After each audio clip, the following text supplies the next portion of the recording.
আমি আজ তৈরি করব পটেটো চিজ বল। এই পটেটো চিজ বলটা অসম্ভব মজা। এটা বিকালের স্ন্যাক্স হিসাবেই বেশি পছন্দ। এটা বাচ্চাদের জন্য আরও বেশি হেল্পফুল, আরও বেশি হেলদি। তো প্রথমে আমরা আলুটাকে ভালো করে সিদ্ধ করে নিয়েছি। এরপরে একটু গ্রেটার দিয়ে মিহি করে কেটে হাত দিয়ে যথাসম্ভব একদম মিহি করতে হবে, যাতে আলুটাতে কোনো দানা না থাকে। এরপর আমরা এখানে দিয়েছি কর্নফ্লাওয়ার সামান্য, গোলমরিচের গুঁড়া আর স্বাদ মতো লবণ। এখানে আপনারা চাইলে শুকনো মরিচের গুঁড়াও ইউজ করতে পারেন।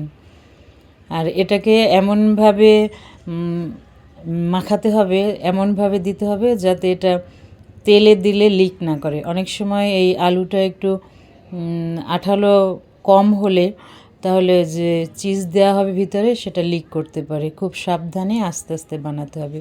পুরো বানানোর প্রস্তুত প্রণালীটা আপনারা দেখে নিতে পারেন। তো এভাবে আমরা আলুটাকে ভালো করে মেখে নিয়েছি মিহি করে। এখন হাতে একটু তেল মেখে তারপরে এখানে এভাবে করে ছোট ছোট টুকরো করে চিজগুলো এর মধ্যে দিয়ে দেওয়া হবে। তারপরে এখানে চাইলে আমরা গোল করেও নিতে পারি। আমি এখানে গোল করে নিয়েছি, আপনারা চাইলে একটু লম্বাটে করেও বানাতে পারেন।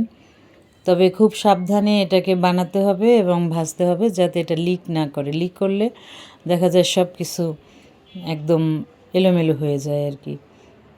তো আমি তেল নিয়ে আস্তে আস্তে ডিপ ফ্রাই করব এটাকে, এবং খুব সময় নিয়ে আলতো হাতে এটাকে ভাজতে হবে।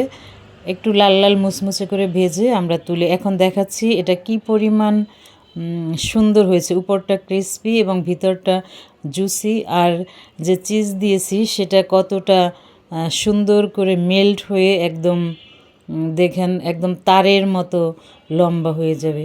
চিজের এই বলটা পটেটো দিয়ে বানানো, এটা আমার খুবই পছন্দ, খুবই খেতে ভালোবাসি। এটা আমি মাঝে মাঝেই তৈরি করি। আসলে সবসময় ওভাবে রেসিপি দেওয়া হয় না, আজকে ভাবলাম আপনাদের সঙ্গে এই রেসিপিটা শেয়ার করি। দেখুন কত সুন্দর, এটা দেখতেও যতটা সুন্দর হয়েছে খেতেও খুবই মজা হয়েছে, খুবই চমৎকার। আপনারা এটা বানিয়ে বাচ্চাদেরকে দিলে ওরা খুবই খুশি হয়ে যাবে। এটা ওদেরকে স্কুলের টিফিনেও দিতে পারেন বা বিকালের স্ন্যাক্স হিসেবেও বাসার সবাই মিলে এর স্বাদ নিতে পারেন। এর স্বাদ অতুলনীয়, সাথে একটু সস থাকলে তো কথাই নেই।